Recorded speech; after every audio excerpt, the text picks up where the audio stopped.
Everything seems to be getting more expensive these days, so it may be time for a change and time to get financially fit in 2025. And January can be tough financially, especially if holiday spending left you with some debt. We went to the experts to find out how you can get ahead this year. Oh, look, almond milk, 50 cents.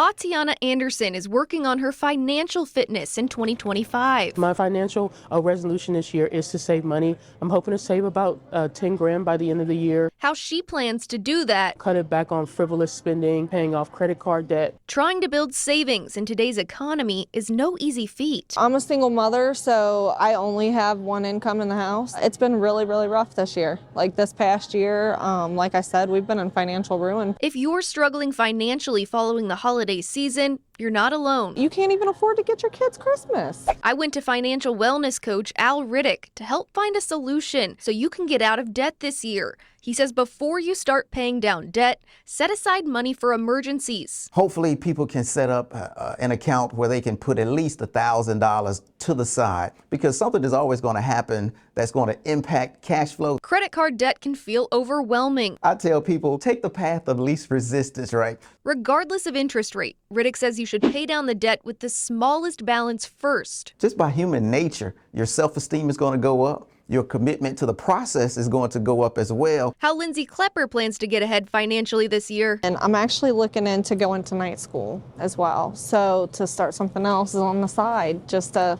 make the extra money to be able to get that debt free. Don't be intimidated. Everything will work out for the best. Even if you are struggling financially.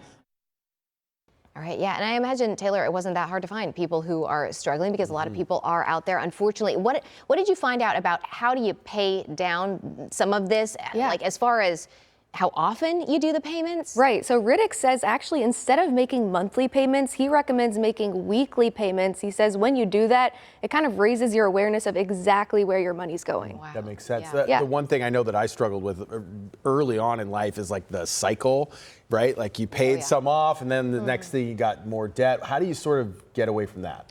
Well, Riddick recommends starting to save for the holidays now. He says if you dedicate a certain amount to savings each month, by December, I mean, it's January right now, by December, you'll have a good chunk saved up that you can specifically dedicate to spending for the holidays instead of trying to scramble and find some cash last minute. So, Makes sense. Awesome. Yeah. Taylor, great stuff. Glad to have you with us. Yes, thank Once you. again, looking forward to your time here all week on Good Morning Tri-State. You and John doing some great work there. Yeah, so you don't waste your money. That's right. All right, Taylor, thank you.